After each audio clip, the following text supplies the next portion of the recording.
Buenas tardes.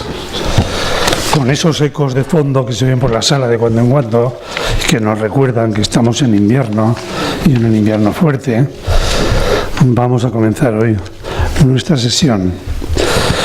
Antes me comunican que en el ciclo de la doctrina social de la Iglesia, la charla del próximo lunes 16 de febrero se tendrá aquí en este salón. La dará precisamente Enrique Moore y hablará sobre el sentido él lo titula La historia como casa de Dios. Si el otro día habló de la libertad, este próximo día quiere hablar precisamente del sentido de la gratuidad y de la gracia. En nuestro ciclo seguimos hablando de Dios y del hombre.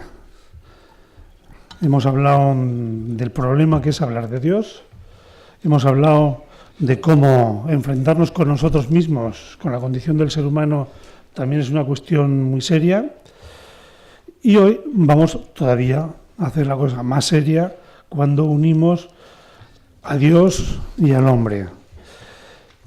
Lo hacemos en el doble sentido de descubrir en Jesús la dimensión humana que Él tiene, que es el reflejo de nuestra propia dimensión, y al mismo tiempo, para los creyentes, el descubrimiento de una dimensión que por lo menos es un interrogante para nosotros, y que ese interrogante se nos plantea como un proceso en el que al final tenemos que decidir una respuesta.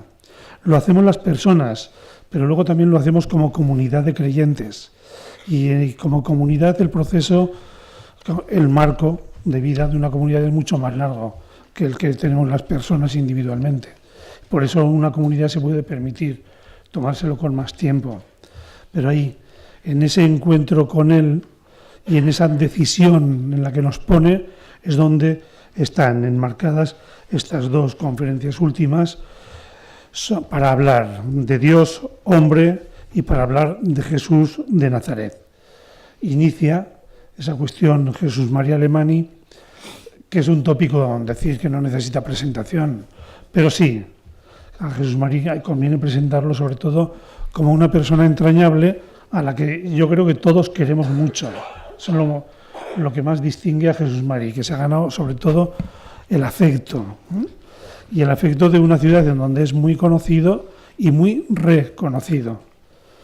Por eso, Jesús María, estamos muy contentos de tenerte con nosotros y muy agradecidos también de que en esa vida que llevas tan liada, pues hayas encontrado un hueco para estar aquí con nosotros. Pues muchas gracias y tienes ya toda nuestra atención. Esto así. Bueno, pues muy agradecido a Pepe por su invitación a participar en este ciclo y ahora por su presentación. Es un buen amigo y de él no se puede esperarse más que cosas buenas. Y la verdad es que os felicito por dedicar pues periódicamente un tiempo a la formación en temas teológicos, en temas sociales, en temas filosóficos, porque no nos sobra nunca y siempre tenemos que crecer en todo eso. Dentro del ciclo de pensamiento cristiano que este año trata en torno a Dios, pues entramos ahora en dos charlas, dos clases que son de cristología. La de Ernesto Brotons, la próxima, y la mía, propiamente, como después explicaré un poquito, hubieran tenido que ser en posición inversa, pero las dos forman una cierta unidad. Voy a comenzar haciendo una mini introducción sobre por qué vamos a hablar de Jesucristo en un curso que es sobre Dios, sobre el hombre. ¿Quién es cristiano? Porque hay una inflación de palabras cristiano, ¿no? Hay iglesias cristianas, hay escuelas cristianas, hay medios de comunicación cristianos, hay partidos cristianos, la democracia, la CDU, la democracia cristiana alemana, centroeuropea, la española, y pues parece que se ha devaluado un poco el adjetivo, un adjetivo que era súper peligroso. Por ser cristianos, muchos han sido martirizados, han corrido peligro en su vida y ahora se ha convertido en algo que casi un adjetivo que adorna, igual que pasa con las cruces, que de ser un signo peligroso se ha convertido en un adorno incluso para grupos musicales que nos cantan música pop o moderna con una cruz, porque pues, es un adorno importante. ¿Qué es lo que caracteriza, qué es lo característico del cristiano? Las respuestas habituales giran en torno a los sacramentos. Si os acordáis de los catecismos que yo por lo menos estudiaba todavía de pequeño, de preguntas, cuando decía, ¿sois cristiano?, decía el catecismo de Ripalda. Sí, padre. ¿Y qué quiere decir cristiano? Nos preguntaban y había que contestar, el que tiene la fe de Cristo que profesó en el bautismo, o sea, la fe vinculada al bautismo. Bautismo sería el signo de pertenencia a la comunidad cristiana. De hecho, pues Misiones, que es lo que se procuraba, que iba a San Ignacio, San Francisco Javier a bautizar, porque era cristianizar, bautizar y cristianizar era muy parecido. Pero pues llegó pues un momento en que más que pertenencia a una comunidad cristiana, era un dato sociológico, es decir, que en España, pues en una España nacional católica, por ejemplo, pues había prácticamente un 90 y tantos % de la población bautizada. Era muchas veces un dato sociológico. Entonces, también se ponía a veces en la práctica de las obligaciones religiosas, en las encuestas, que es lo que se preguntaba para saber si un cristiano era practicante, es decir, cristiano auténtico, si iba a misa. Y entonces uno muy auténtico se decía, es que es de misa diaria, de comunión diaria. Por lo tanto, era más cristiano todavía si esa misa y esa comunión la hacía diaria. Pero a veces eso era compatible con grandes injusticias. Hemos visto a casi todos los dictadores de Occidente ir a misa y ser recibidos por la comunidad cristiana o por la institución obispal, episcopal en la misa. No se nos olvida la imagen de Pinochet ahí, en su tiempo en nuestro régimen autoritario. Pero cristiano practicante, que era eso. Después, personas, pues como si dijéramos, más partidarias de la conducta, pues se fijaban en aquellos que tenían el sentido moral de cumplir los mandamientos, muy especialmente el sexto, que era el más peligroso, ¿no? Y entonces el sacramento donde uno pues reconocía que tenía interés era la confesión, porque ahí es donde uno, si no cumplía los mandamientos, pues donde uno pues tenía que recuperar su carácter cristiano, arrepintiéndose, pidiendo. Pero eso llevaba también a algo negativo, es decir, a una angustia, a un vivir el ser cristiano como algo angustioso. Es que muchas veces pues decían en la confesión, es que no sé si me habré olvidado de algo más, es que esto ya me lo confesé, pero por si acaso vuelva. Era una situación de angustia la que producía esa forma de concebir el ser cristiano. De hecho, eso llevaba al individualismo, a decir, yo me tengo que arreglar con Dios para pedirle perdón si he pecado contra Él, porque tengo que salvarme. Si acordáis, el libro que ha batido récords de ventas en un tiempo en España del padre Lorinera se titulaba Para salvarme yo, como si estuviera en mis manos, etcétera, etcétera. A la vista de que bueno, pues estas características cristianas pues parecían que no llegaban, diríamos, hacia afuera, hacia el escenario público, pues después vino una época en que se radicalizó mucho, se puso mucho énfasis en el compromiso cristiano social por la justicia. Hubo, si os acordáis, un tiempo de una serie de libros característicos, el que caracteriza esto es aquel de José María González Ruiz, Creer es comprometerse. Creer, ser cristiano, es comprometerse. Y de hecho, pues muchísimos cristianos, militantes obreros, militantes de base, gente eso, dieron el callo buscando los derechos humanos, buscando la justicia en los barrios, metiéndose en asociaciones de vecinos, metiéndose en un compromiso social y político importante. Pero junto a personas honestas que buscaban lo mismo, que podían no ser creyentes, podían ser agnósticos, eran de otras condiciones. Y claro, llegaban a preguntarse, bueno, si ya somos honrados, si ya buscamos la justicia, como estos que están a nuestro alrededor, ¿para qué ser ya cristianos? Y os acordáis que hubo un tiempo, después de este movimiento tremendo de compromiso hacia barrios, hacia movimientos obreros, hacia sindicatos, que hubo una gran crisis de militantes. Porque se preguntaba, bueno, si yo ya soy humanamente buscador de justicia, de paz, de igualdad, pues, ¿qué me aporta de ser cristiano? Por eso nos hemos tenido que seguir preguntando. Y hoy un poquito, pues, queremos de alguna forma afirmar que cristiano es no honrado, honrados son todos aquellos que buscan la verdad, la justicia. Cristiano es aquel que sigue a Jesús de Nazaret, al que confiesa Cristo. Y ya puedes estar bautizado, ya puedes tener una conciencia moral recta, etcétera, etcétera. Seas una buena persona. Pero cristiano es aquel que sigue a Jesús de Nazaret, al que confiesa Cristo. Si os acordáis, en Marcos 10, 17, 22, aquel encuentro con aquel que quería llegar a la verdadera vida eterna. Maestro bueno, ¿qué he de hacer para heredar la vida eterna? Todo lo he guardado desde mi juventud, todos los mandamientos los había cumplido. Tenía ya, diríamos, todo esto, que había ido al templo. Tenía todas esas condiciones que antes poníamos, ¿no? Jesús le miró, le amó, le dijo, una cosa te falta. Reparte tus bienes, ven y sígueme. Lo que falta siempre a un cristiano es el ven y sígueme de Jesús.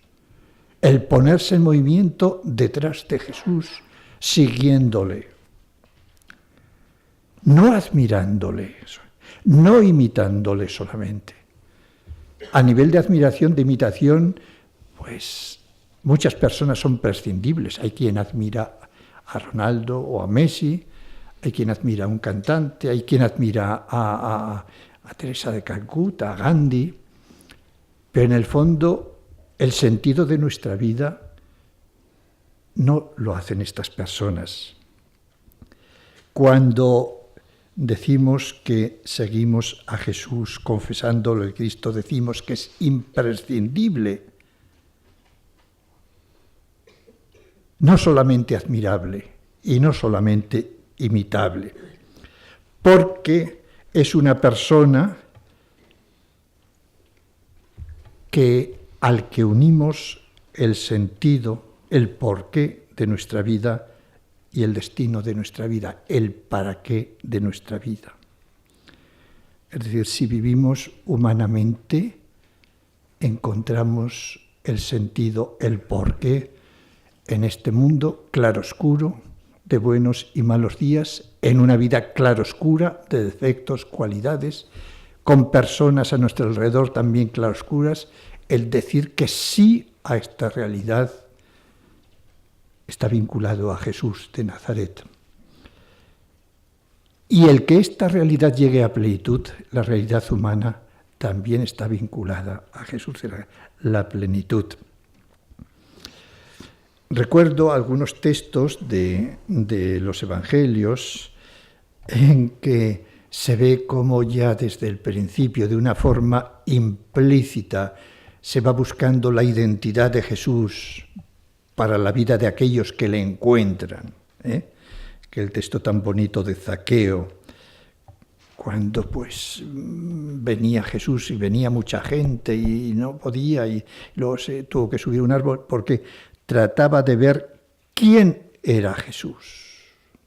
Ya sabemos que los evangelios tienen dos lecturas, una la literal y otra más profunda. ¿Quién era Jesús? Evidentemente, la lectura profunda no buscaba si era de quién era hijo, de qué pueblo era, sino quién era Jesús. Pero no podía a causa de la gente y porque era bajo de estatura. De nuevo, aquí hay una profundidad en esta frase. Por causa de la gente que estorbaba. Hay cosas que estorban a veces para encontrar quién es Jesús, pero sobre todo porque era bajo de estatura. Ya no porque era pequeño de estatura, sino porque la estatura humana es muy pequeña para encontrar a Jesús en su profundidad, en su identidad. Es importante. Somos bajo de estatura y sin embargo el episodio refleja exactamente lo que hay de ansia en Zaqueo, es lo que hay de ansia en la existencia humana, llegar a ver quién es Jesús a pesar de nuestra baja estatura. Por eso nos encaramaremos a personas, a textos, a evangelios, a 1000 ayudas para que lo que nos estorba ya no nos estorbe menos y para que nuestra estatura sea más alta. Recordar el texto también de Juan 1:35, etc. Los discípulos de Juan, a quien Juan el Bautista les dice, pues ahí tenéis el Cordero de Dios que quita. Y le siguen y le preguntan, Maestro, ¿dónde vives? ¿Dónde vives tú? No le preguntan qué enseñas o qué libros has escrito o si escribes artículos en la revista de teología de El Creta. Le dicen, ¿dónde vives? Es decir, ¿dónde podemos encontrarte? Venid y lo veréis. Y se quedaron con él aquel día, con él. Y el él es importante, con él. Y el encuentro de la samaritana, todo aquel diálogo que recordáis de Juan 4, que es tan bonito, desde todos los puntos de vista, Señor, dame de esa agua, le pide. Y después ya cuando ella va corriendo a ver a los de su pueblo y les dice, venid a ver un hombre. Sabe claramente que es un hombre, no es un ángel, pero se pregunta, ¿no será él el Cristo? Es decir, el que esperamos, el Mesías, el definitivo, el que da plenitud a la historia humana. Esa es la pregunta que tenía aquella mujer después del encuentro con Jesús. Y es el mismo Jesús el que a sus discípulos, cuando pregunta quién dice la gente que soy yo, etcétera, y le van diciendo, pues un profeta, el otro, el de más allá, y bueno, ¿y vosotros quién decís que soy yo? Les confronta con su persona, porque ahí es donde se está decidiendo, pues verdaderamente si le han encontrado profundamente. No les somete a un examen de teología a los discípulos Jesús, a ver si han introyectado bien las instrucciones que había dado. Le preguntan quién cree que es él. Por eso, seguimos adelante, pues realmente lo que hemos visto sobre Dios y el hombre, sobre el sentido de la existencia humana y el sentido de creer en algo absoluto para esa existencia humana, se juega en nuestra relación con Jesús de Nazaret, a quien confesamos y a quien seguimos. Y por eso la petición de San Ignacio de Loyola en los ejercicios espirituales es que nos conceda conocimiento interno del Señor para que es más le ame y le siga. Conocimiento interno, eso no es conocimiento externo, de ver si alto, bajo, rubio, de este pueblo, del otro, de si era buena persona. No, conocimiento interno significa llegar al hondón de su identidad, al hondón de su misión, de su significado para nosotros, de su carácter salvador. Y eso es un poco lo que está detrás de esta pequeña intervención que estoy teniendo yo hoy. el afirmar sencillamente que el conocimiento interno del Señor es el que hace que podamos amarle, seguirle y por lo tanto llegar a ser, aunque pecadores, también cristianos. Y doy un pequeño salto porque era evidente que a Jesús de Nazaret lo acompañaron sus discípulos desde el comienzo. Vais al Evangelio de Marcos, al de Mateo, a todos. Desde el comienzo de la vida pública de Jesús, cuando empezó a predicar la buena noticia del reino, el episodio siguiente ya es la llamada a los discípulos. Y cada vez que aparece un pequeño sumario en que se resume toda la actividad de Jesús de enseñar, curar, arrojar demonios por el demonio, inmediatamente viene un episodio con los discípulos. Es decir, que los discípulos de Jesús estaban con él, llamó a seguirle desde el comienzo mismo de su misión, de la misión del Padre, del Abba y del Reino. Eso quiere decir que no es algo que ha empezado, diríamos, una espiritualidad eclesial, no, sino que forma parte de la esencia fundante de la misión de Jesús, tener discípulos que le sigan para realmente construir el reino. Pero, claro, todo esto entra en fracaso, es decir, entra en cuestión cuando Jesús es crucificado. Aquellos que habían ido siguiendo a Jesús, mal que bien, le admiraban, le querían, iban conociendo poco a poco, iban siendo instruidos poco a poco, ven como su maestro, su Señor, no solamente es condenado a muerte, sino que es condenado a muerte por blasfemo, es decir, por la autoridad que representaba a Dios, a través de la autoridad política también. Es un juicio político y religioso.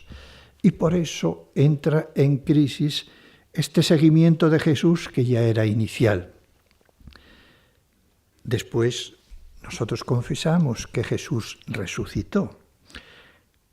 Tenemos que preguntarnos qué sucedió pues después de la resurrección de Jesús.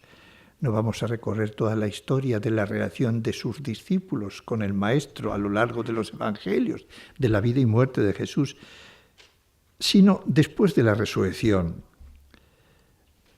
Jesús sale al encuentro de aquellos que le habían seguido y no solo es reconocido. ¿Os acordáis de los episodios, ¿no? de los evangelios que no conocieron que era Jesús, no conocieron que era Él, y de repente se les abren los ojos y le reconocen?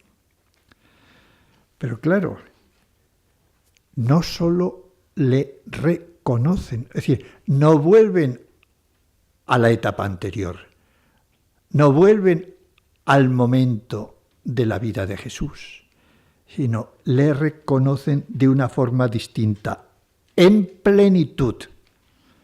Quiere decir, en una nueva forma de relación con Dios y en una nueva forma de relación con la salvación humana.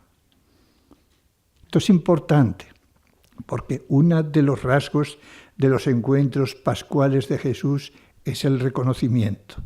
Pero no es un reconocimiento que les lleve a la vida, es el mismo. Es él mismo, pero no es el mismo. Les lleva a ser conocido en plenitud. La segunda carta a los Corintios resume bien aquello que de repente les llenó a aquellos discípulos asustados, despavoridos, dispersados, fracasados, pues se dieron cuenta de que Dios estaba en Jesús, que aquel que habían seguido y del cual después, despavoridos, se habían tenido que separar, estaba con él Dios reconciliando al mundo consigo, es decir, armonizando a la humanidad con Dios. Y esta es la experiencia del nuevo conocimiento en plenitud de Jesús. No solamente era que era un hombre, era evidente. Esto nunca lo habían dicho. Era un hombre a quien habían acompañado, un ser humano a quien habían acompañado en toda su etapa, desde el nacimiento hasta su muerte y resurrección. Lo que realmente experimentan es su nueva relación con Dios, o su plenitud en la relación con Dios y en nuestra propia salvación. Y ahí comienza una especie de cristología implícita. Cristología implícita, ¿qué es?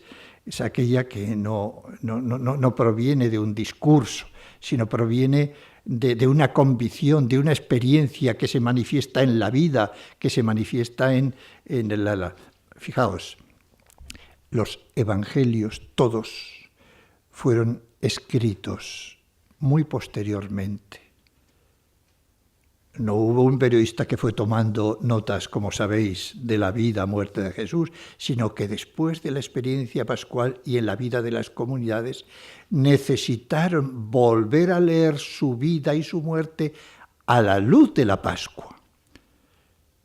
Y aunque temáticamente haya capítulos de los evangelios en que no se habla de la resurrección, pero el lugar desde donde se habla aquello es desde una experiencia pascual. Quiere decir que ahí hay una cristología implícita. Si no la hubiera, no se habrían escrito evangelios. Es lo que después vamos a llamar cristología narrativa. Es el Jesús histórico, pero narrado porque interesa para nuestra fe y para nuestra salvación. No solamente es historia de Jesús, es historia narrada desde el punto de vista de nuestra fe y de nuestra salvación. Pues bien, desde esa cristología implícita que encontramos pues, muchas huellas en los evangelios, en el Nuevo Testamento, después se va a llegar a una cristología explícita, que es cuando ya pues aquella confesión de fe pues se va añadiendo la reflexión, la respuesta a preguntas que surgen. Y esa cristología explícita, el responder ya explícitamente a preguntas sobre la identidad y la obra de Jesús, tendría como dos etapas. Una primera en que la fe nueva en la divinidad de Jesús, en la plenitud de la relación de Jesús con Dios, se confiesa en la vida de comunidad. ¿Por qué se reúne la comunidad? Porque cree eso. Si no lo creía, no se reuniría. Pero en la vida de la comunidad, hasta el martirio. Hasta el martirio. Tiene un texto precioso, Ignacio de Antioquía, que dice, si es que Jesús no fuera más que un hombre, ¿para qué me voy a entregar yo a los dientes de las fieras? Es todo un texto largo cuyo no lo tengo aquí para leer, pero claro, el martirio es una confesión de la cristología.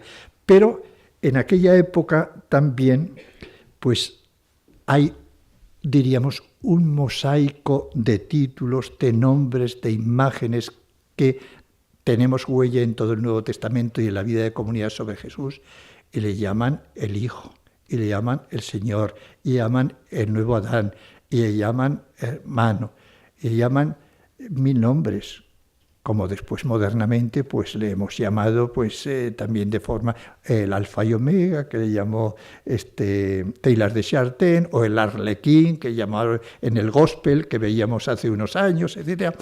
Es decir, ninguno de esos nombres y esos títulos como que abarca la totalidad de la identidad de Jesús. Es como una pintura impresionista de brochazos que ves el conjunto y dices, pero ves cada brochazo aislado. No, son brochazos que el conjunto nos dan una idea impresionista de lo que es la vida de Jesús. Y hoy, en todas las cristologías modernas, hay una primera parte en que se analiza un poco todos esos títulos, esos nombres. También hay imágenes. Vais a las catacumbas en Roma y ahí veis cómo son representadas. Jesús no se representó por su rostro en los primeros tiempos, sino por símbolos, por imágenes. El cordero, el pastor, etcétera, mil cosas. El cordero, el símbolo del gistón, etcétera, etcétera. Es un tipo de cristología ya explícita, pero no discursiva, no de ideas. Y hay una segunda parte de cristología en que los padres, el otro día me reía por extender un poco esto, porque en alguna clase, pues los padres normalmente se les pone en abreviatura PP. Lo que PP dice de Cristo, podía entenderse de otra forma, ¿entendéis, no? O que el PP dice de Cristo, no era lo que los padres de la Iglesia dicen de Cristo. Bueno, pues los padres y los concilios buscan respuestas a las dificultades que surgen de la confesión de aquella fe más espontánea, con una reflexión laboriosa y debatida que va perfilando hasta el siglo VI fundamentalmente los credos y el dogma.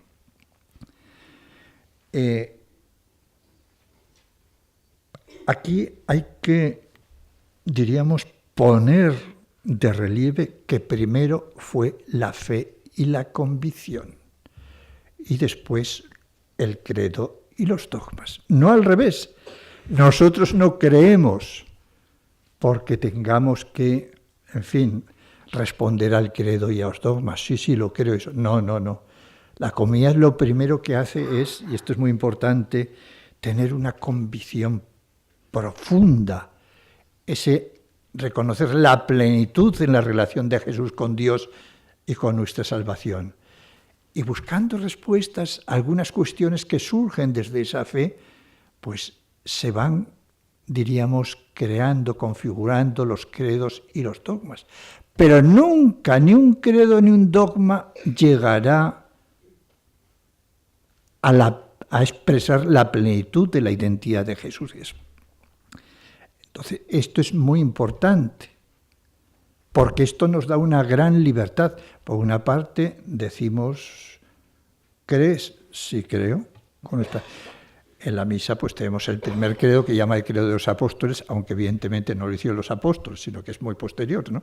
Y el segundo, que es más largo, que es el credo que se hizo en los concilios de Nicea y Constantinopla, el credo niceo-constantinopolitano, nada menos, ¿no?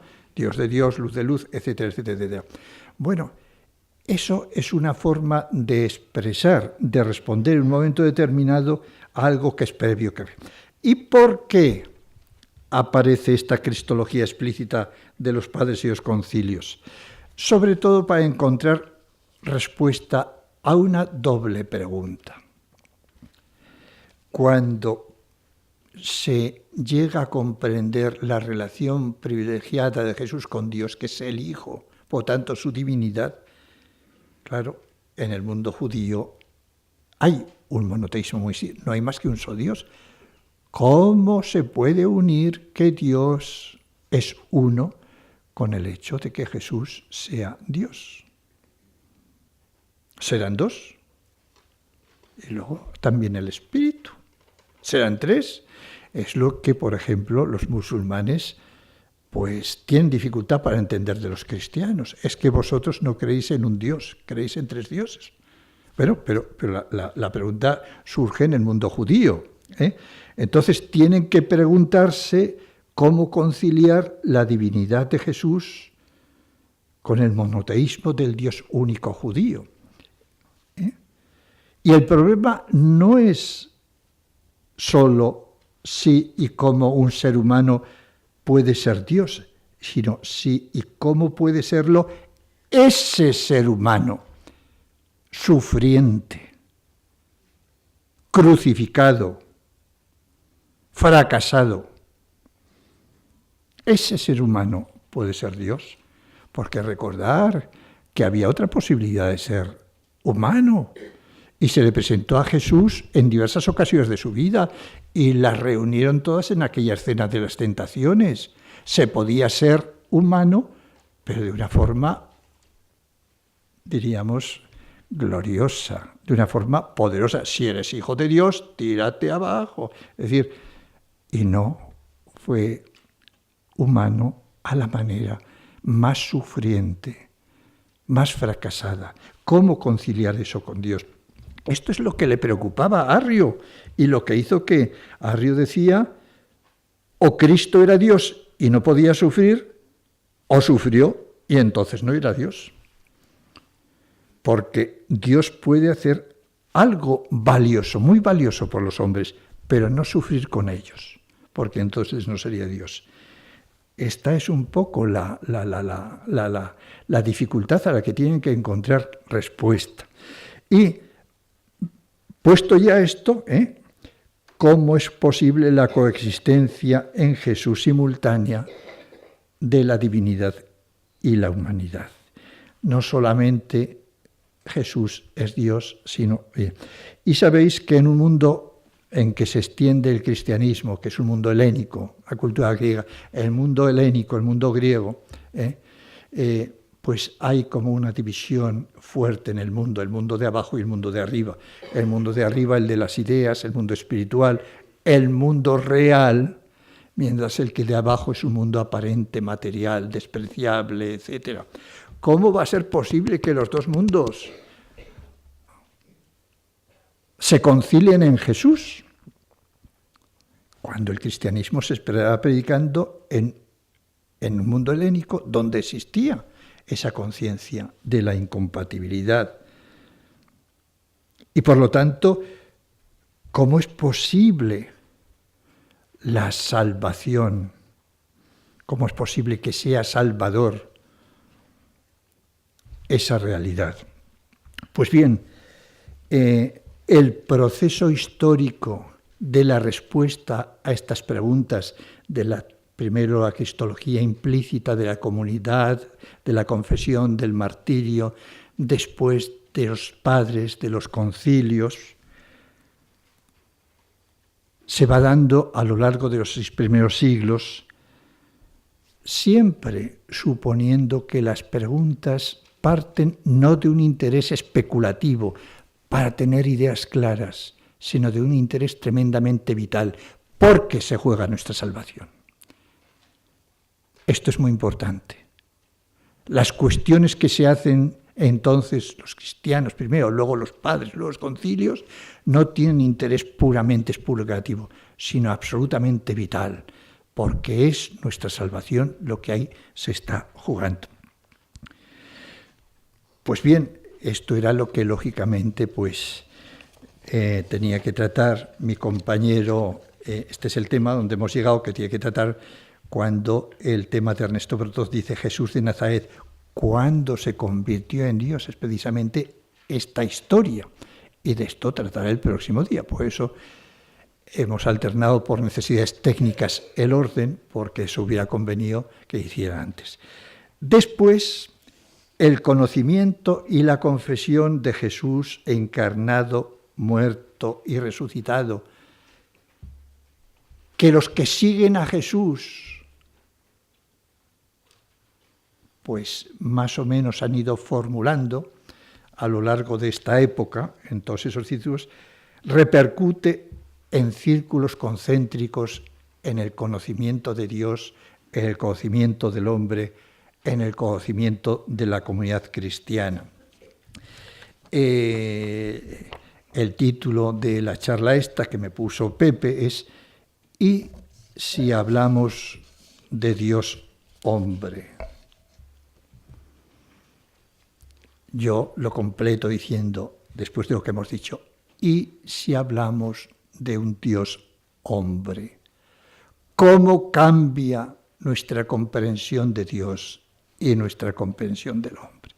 Por lo tanto, la segunda parte de mi intervención, voy a procurar que sea más breve, pues voy a suponer que ya hemos hecho el proceso histórico de que hablará el día próximo Ernesto Brotons, y voy sencillamente a responder a esa pregunta.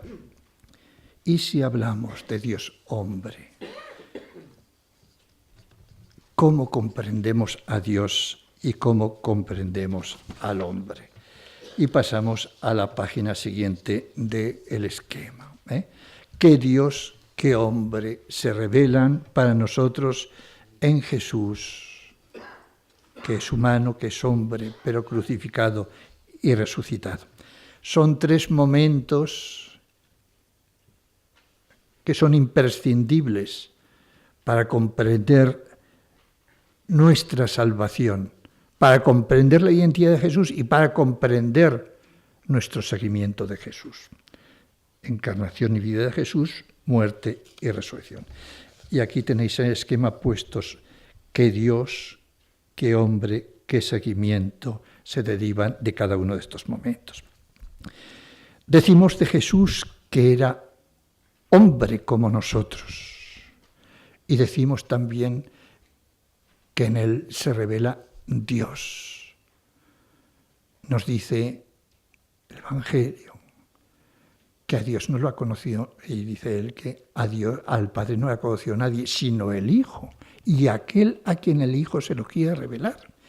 Luego, Dios se revela y se hace presente en la humanidad de Jesús. No además, no al margen, no por encima de ella, sino en la humanidad de Jesús. Por lo tanto, el Dios que conocemos en Jesús es el Dios que se revela en su humanidad y se hace presente. Entonces, ¿qué hombre? Si queréis, en vez de hombre, porque suena machista decir ¿qué existencia humana? ¿Qué existencia humana se deriva de aquí?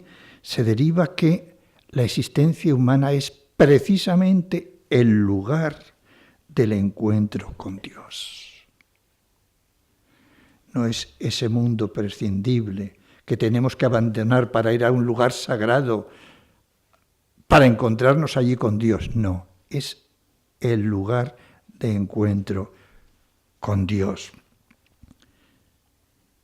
¿Qué nos interpela esto?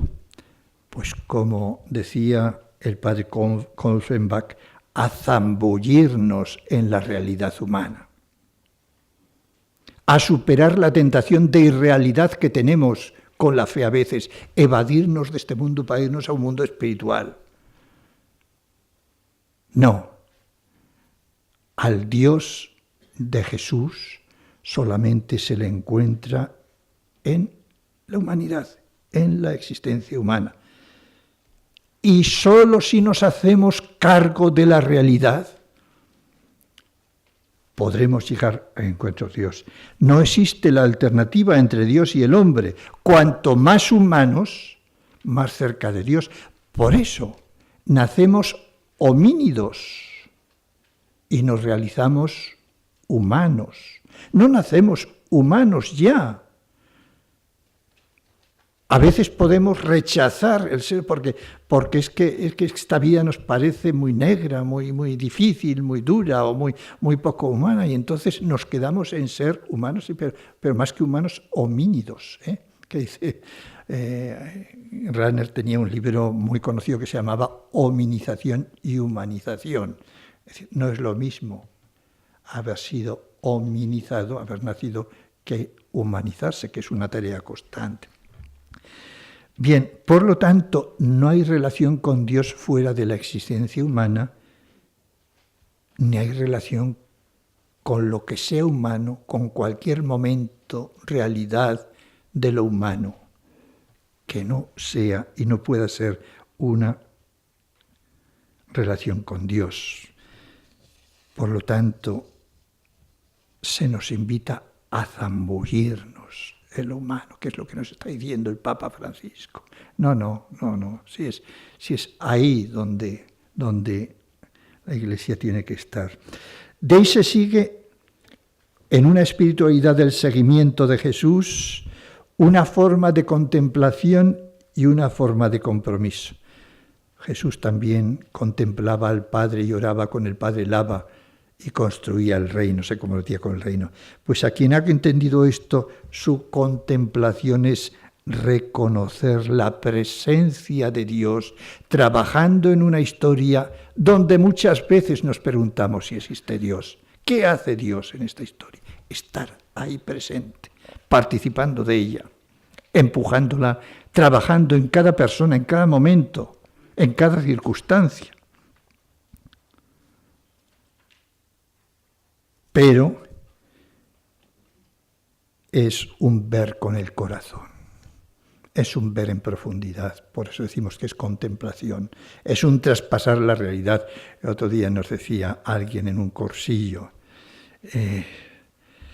uno puede ir al mar y ver la superficie y no ver nada. Y va con un pescador de estos, de los pesqueros de Baquio, de Guetaria y todas esas cosas, y dice, hay un banco de atunes aquí, porque está acostumbrado a mirar en profundidad, a ver en profundidad. Y eso no lo habíamos visto nosotros, porque miramos la superficie. Bueno, por lo tanto, y compromiso, pues, servicio a ir construyendo el reino de los hijos de Dios y hermanos en esa realidad donde está el Señor. Pero, por tanto, surge la actitud del amor, que es la que domina el Evangelio de Juan, que es el Evangelio fundamentalmente de la encarnación,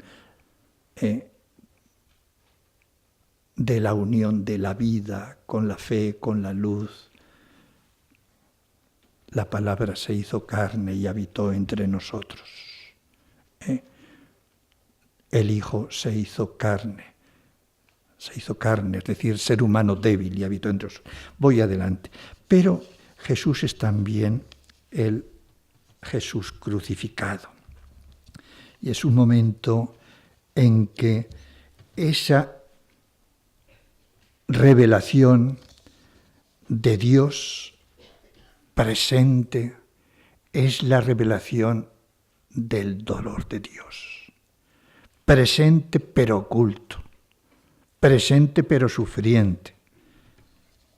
Ante Cristo crucificado se nos revela toda la hondura del dolor y del sufrimiento de Dios con los hombres y mujeres que sufren y de la fuerza del mal que hace sufrir en este mundo injustamente. Por tanto, se nos revela el dolor, un Dios dolido. Recordar aquella disputa que hubo en los años 70, 80 con un autor, Kitamori, japonés, sobre si se podía hablar de un Dios crucificado. No, Jesús es el crucificado, Dios no. Bueno, pues ahí en Jesús está Dios crucificado.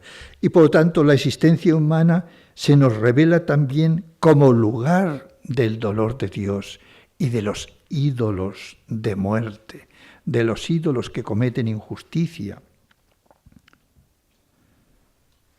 Por lo tanto, se nos invita, se nos interpela a la compasión con la humanidad y a cargar con el peso de esa realidad, porque cargar con la humanidad, del amor, de todo es muy... Pero cargar con la humanidad del dolor, de cuántas veces uno se pregunta, pero ¿cómo seres humanos pudieron hacer un Auschwitz?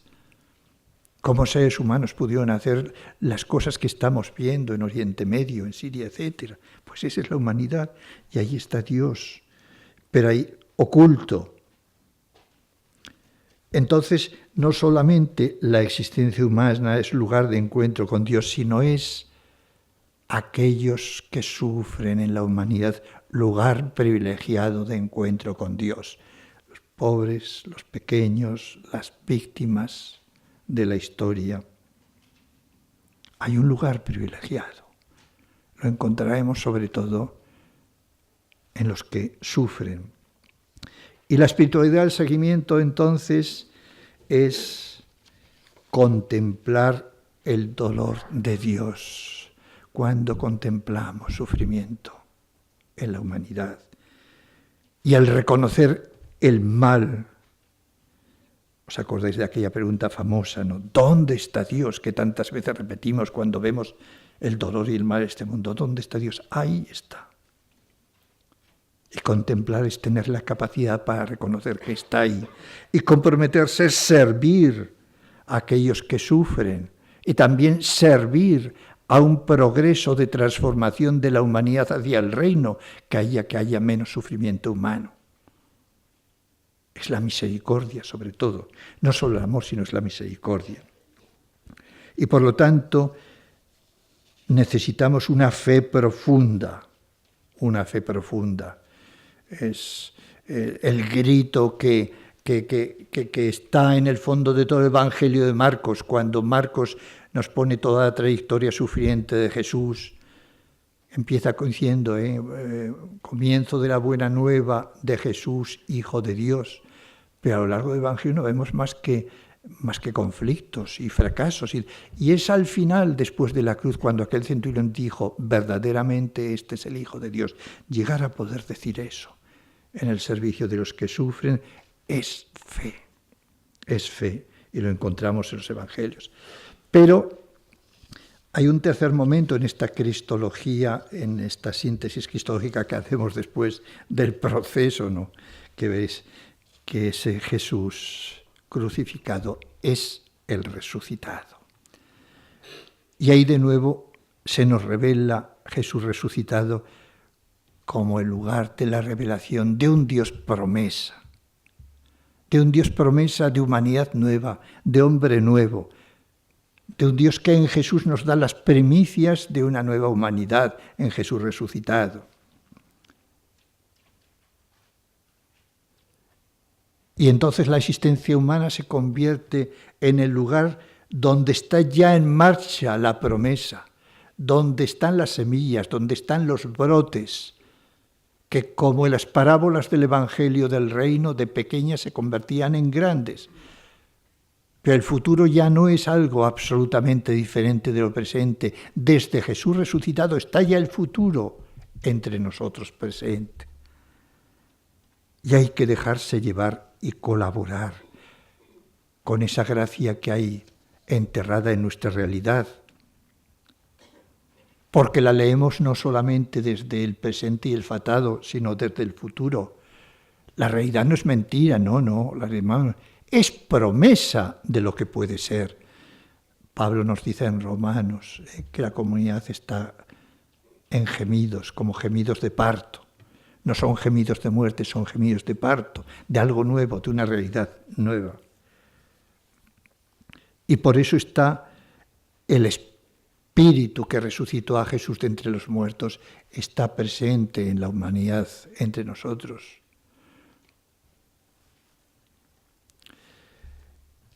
Se nos invita, pues, en el seguimiento de este Jesús, en la contemplación, a reconocer en nuestra existencia signos de futuro, signos de promesa, signos de una nueva realidad, porque si no, no habría resucitado Jesús de entre los muertos. Como primicias, que nos dice el capítulo 15 de Corintios, como primicias de una nueva cosecha, como primicias de una nueva cosecha. Y el compromiso es un compromiso para acelerar esa transformación y libertad de la religión histórica. La salvación no la podemos esperar solo como una gracia, que la esperamos como gracia, sino la podemos acelerar trabajando en la transformación. Por eso nos dice, recordar aquella frase famosa del que leemos, no me acuerdo qué domingo es, esperando y acelerando la venida de nuestro Señor Jesucristo. Esperando, porque es gratuito, pero acelerando, incorporándonos al trabajo para que esa realidad sea hecho. Y de ahí viene, pues, la actitud de esperanza. No solamente el amor, la fe, sino la necesidad de esperanza, que es la que domina propiamente los escritos de Pablo, después, y la que domina las parábolas del reino, etc. Por lo tanto, con esto voy a concluir. Conclusión. vemos que para conocer a Dios, para conocer al hombre o a la realidad humana, al hombre, a la mujer, es decir, a la existencia humana, y para conocer cómo tiene que ser la comunidad de los que siguen a Jesús, su espiritualidad, no podemos separar la encarnación y vida, la muerte y la resurrección de Jesús. Aunque en momentos de nuestra existencia se intensifiquen más o unos aspectos. Hay momentos en que nos insertamos en la realidad humana y nos sentimos contentos y trabajamos el barro y todo va muy bien y no sé qué y no sé cuántos. Y entonces evidentemente estamos viviendo más el primer momento de Jesús en Galilea, encarnado entre los demás, en la boda, en tantos sitios. Pero aunque se identifique algo, no podemos separarnos de los demás, de las demás situaciones, porque el peligro de aislar, como a veces hemos hecho, pues no, yo soy, en fin, yo el amor, o yo no, es que Jesús nos redimió en la cruz y por tanto cruz y cruz y cruz y cruz, o pues mira, este mundo es una porquería, pero nos vamos a salvar en el mundo que viene, por tanto esperemos el mundo que viene, nos vamos a día 3.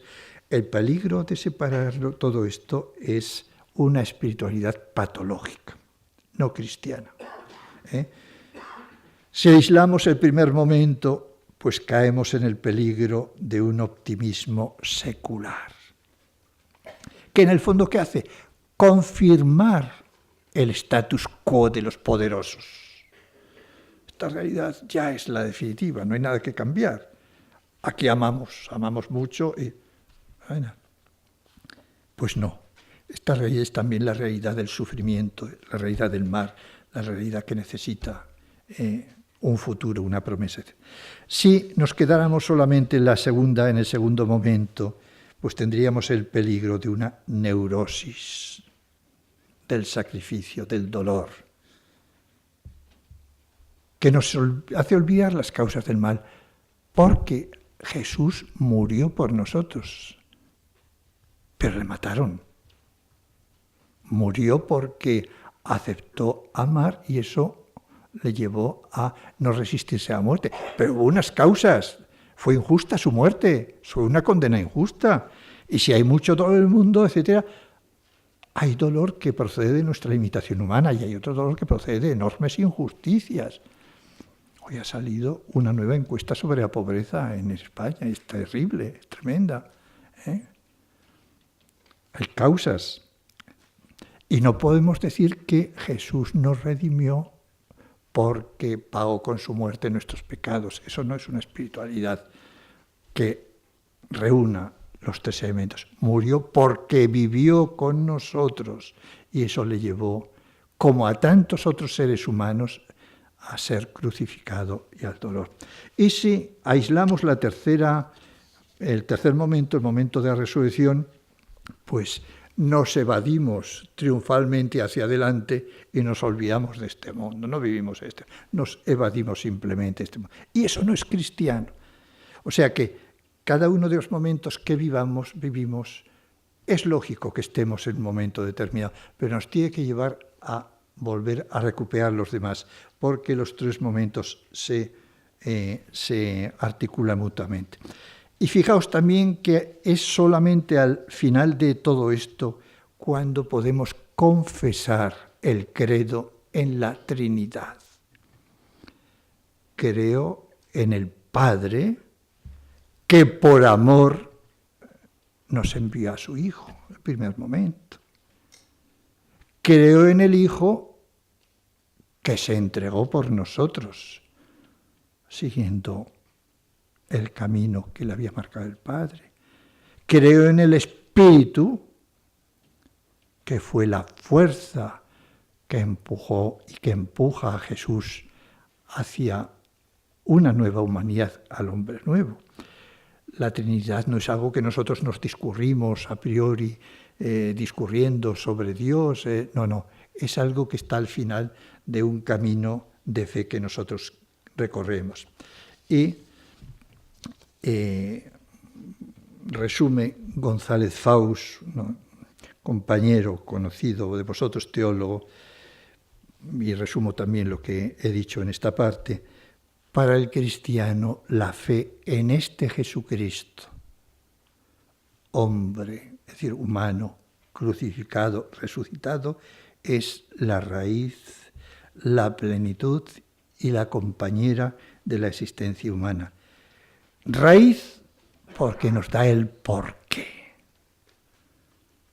Si Él fue uno con nosotros, no va a tener sentido el ser humanos. Plenitud o meta, ¿por qué? Porque si Él ha llegado ya a la plenitud y le seguimos,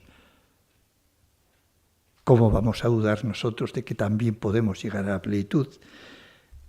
Y compañera, porque en el camino tampoco nos abandona. Y el camino es muchas veces de sufrimiento, de dolor, de preguntarnos ¿por qué esto? También ese es el Jesús que conoció nuestro camino en los momentos de plenitud de Caná de Galilea, los momentos del bautismo, etc., y los momentos también de dolor. Bueno, pues esta es mi pequeña aportación, y en la próxima charla, pues con Ernesto Brotons, podréis ir siguiendo un poquito el proceso que me ha llevado a concluir esta pequeña síntesis de qué Dios, qué existencia humana, qué espiritualidad, el seguimiento de Jesús descubrimos en esta identidad de Jesús. Gracias.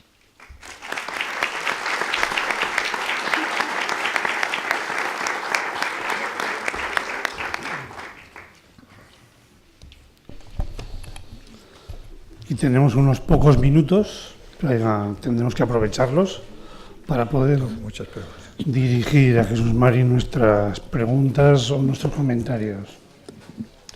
Bueno, buenas noches. Vamos a ver, quería hacer una pregunta y es la siguiente. En la primitiva Iglesia, pues se tenía muy presente el tema de la segunda venida de Cristo, de la parusía. Esperaban que Cristo, viniera ya, ¿no?, de una forma inminente. El tiempo, pues ha desmentido esa realidad, pero a mí me choca mucho como que en la Iglesia actualmente ese tema se tiene un poco como apartado, desdibujado, apenas se habla, quizá porque no se tenga muy claro de qué va esto, no lo sé. ¿Cómo veis el tema este? Porque han pasado 2000 años, hay que esperar otros 2000 más, no sé, es una cuestión como... Pero bueno, a lo que voy yo, como que parece que el tema, está un poco como apartado. Hay que hacer el presente del reino en el mundo, en las realidades temporales, pero esa esperanza de una intervención definitiva parece como que no sé. O sea, a ver cómo veis el tema este. Bueno, lo que hubo en el primer momento no es ya una esperanza de la venida de Jesús, sino una esperanza de la venida inminente de Jesús. Es decir, lo que encontramos incluso en las primeras cartas tesalonicenses de Pablo, etcétera, etcétera, es que está ya a la vuelta. Una vez que tiene la experiencia de Jesús resucitado, pues es que ya hemos llegado al final de la historia. Y lo que poco a poco se va dando cuenta la comunidad cristiana es que tiene que acomodarse a vivir esperando a Jesús, pero no de forma tan inminente, sino que Jesús mismo, cuando le preguntaron ¿y cuándo será el final?, dice, eso nadie lo sabe, sino mi Padre. Y yo no lo voy a decir, decía él, ¿no? O sea que hay una especie de... Y entonces la comunidad cristiana se va acomodando. Tiene, como dices tú con razón, muy vivo el sentimiento de la venida de Jesús, pero ya se va acomodando a que no sea inminente, porque esto es algo que habían interpretado ellos, pero no está bien interpretado. ¿Qué es lo que pasa? Pues que han seguido los siglos, que han seguido el tiempo y que nos hemos ido acomodando más. Y yo creo que en estos momentos sí que decimos, por ejemplo, en la Eucaristía siempre, ven Señor Jesús, esperamos tu muerte. Celebramos tu muerte, esperamos tu resurrección, ven Señor Jesús. Es decir, lo decimos, pero como hemos perdido el sentido de la inminencia que tenían ellos, a lo mejor vamos perdiendo también poco a poco el sentido de esa espera de Jesús, del sentido, es decir, la esperanza, diríamos. Y en ese sentido está bien recuperar, no solo está bien, sino que es cristiano recuperarlo. Ven, Señor Jesús, es una de las frases más bonitas con la cual termina el Nuevo Testamento y unas frases más bonitas que puede tener la comunidad cristiana. Pero sí que ciertamente la inminencia con que esperaba la primera comunidad cristiana no la tenemos nosotros. Buenas tardes. Bueno, me gusta mucho porque la verdad es que todos venimos a conocer a Jesús de Nazaret. El Espíritu Santo para mí es una explosión de amor.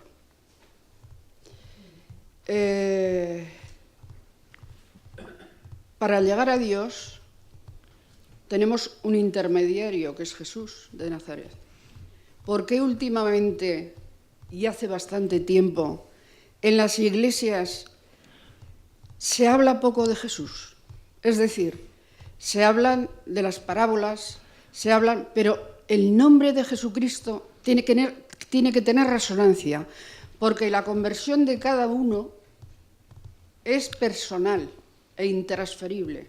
Es decir, por una palabra que oigas de cercanía,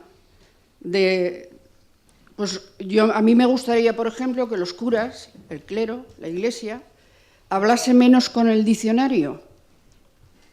Y mi pregunta es esa, que sean todo más sencillo para conocer a Jesús, que Jesús nos está gritando a todos y la gente busca y no encuentra.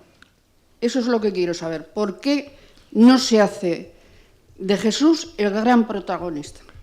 Bueno, pues yo creo que yo no soy tan pesimista como tú en este sentido. Más bien creo que en los últimos tiempos hemos recuperado mucho de que Jesús ocupe el centro, que antes a lo mejor ocupaba las obligaciones religiosas, las obligaciones morales. Fíjate, por ejemplo, todo el esfuerzo de Pagola de poner a Jesús en el centro de la Iglesia, y mientras Jesús no sea el centro de la Iglesia, no es. Lo que pasa que recordar a Jesús es primero, es encontrarnos con Él, es descubrirle en la comunidad, en la palabra de Dios, en el sacramento, en los que sufren, etcétera, etcétera, pero también es recordar, diríamos, su palabra. Y las parábolas del reino tienen un sentido muy importante para encontrarnos con aquel que nos las dice, porque nos está intentando instruir, comunicar. Y yo puedo imaginarme que me encuentro con Jesús y a lo mejor me encuentro con un Jesús con que yo me he imaginado. Tengo que descubrir sus rasgos, los de su vida, los de su enseñanza, en aquellos que nos lo han testificado. De testigo en testigo, nos lo han ido enviando todos los años. Entonces, con una parte de lo que has dicho, estoy yo muy de acuerdo con que he dicho ahí que precisamente la fe, el seguimiento de Jesús es lo que caracteriza una comunidad cristiana. Pero no estaría tan de acuerdo en que lo que nos dice el Evangelio sobre lo que Jesús hacía y lo que enseñaba no nos ayude a conocer más profundamente a Jesús. Tendremos que profundizar internamente, aquello que decíamos, conocimiento interno de San Ignacio, ¿no? Para que más le ame y le sirva. Pero bueno, o sea que con esa salvedad, pues sí que estoy de acuerdo. Sí, buenas tardes. En primer lugar, agradecerle la conferencia porque nos ha acercado muchísimo a Jesús, no solo desde un punto de vista cercano, sino también profundo. Muchas gracias. Quería preguntarle, ha comentado esto de zambullirnos en la realidad humana, que me ha parecido perfecto, pero le quería preguntar, y por ejemplo, la experiencia de Teresa de Jesús o de los místicos, que a veces se alejan un poquito, o me parece a mí, ¿cómo se combina un poquito esa experiencia de la mística con la realidad humana? Muchas gracias. Pues me parece muy buena la pregunta, porque los auténticamente místicos, como Santa Teresa, pues decían que Dios anda entre los pucheros. Por tanto, no hacían esa. Lo que pasa que en medio de esa existencia donde está presente el Señor, algunos momentos sirven para darnos cuenta, para tomar conciencia, porque vivimos tan deprisa, tan ajetreados, tan eso que no nos damos cuenta. Entonces, hay un autor, que es Benjamín González Vuelta, español, que está en Cuba, que tiene un libro muy bonito, un libro que se titula La mística de los ojos abiertos. Hay una mística de los ojos cerrados, que es cuando nosotros nos recogemos e intentamos mirar hacia adentro en nuestro interior. Y es necesaria para que tengamos una mística de los ojos abiertos, para que cuando vivamos nuestra vida normal en la realidad, abramos los ojos y también veamos ahí el Señor. Entonces, hay una alternancia en nuestra vida y en la comunidad entre la mística de los ojos cerrados, lo que necesitamos para tomar conciencia de aquel que nos coge por dentro, y la mística de los ojos abiertos. Entonces yo no creo que el conjunto de la Iglesia, diríamos, no sea bueno que unos, pues todos tienen que tener la doble capacidad, todos, pero que algunos insisten más en un aspecto y otros más en otro, con tal de que no se pierda en la Iglesia la capacidad de vivir con los ojos cerrados y con los ojos abiertos. Se nos ya cumple el tiempo. Seguiríamos todavía, Jesús María. Perdón, si es muy breve. Es la última frase. Dice, para el cristiano la fe es Jesucristo, es raíz, meta y compañera de su existencia humana. Creo que Jesús lo tenemos que tener en nuestra vida, en lo humano también, porque si estamos imbuidos en él, por arriba y abajo no lo vemos, que es donde estamos todos, simplemente esa reflexión, perdón. No, es decir, te lo agradezco porque o me he expresado mal o ese era todo el tema de mi aportación. Sí. Pero yo quiero para nosotros. No, pero creo que ha quedado muy claro que a Dios no se encuentra por encima y más allá y fuera de nuestra existencia, sino allí en lo profundo. Sí. Pues Jesús María, muchísimas gracias. Y la próxima semana, efectivamente, continuamos con esta búsqueda del proceso histórico, personal y comunitario que vamos haciendo en torno a este Dios hombre. Pues hasta el martes.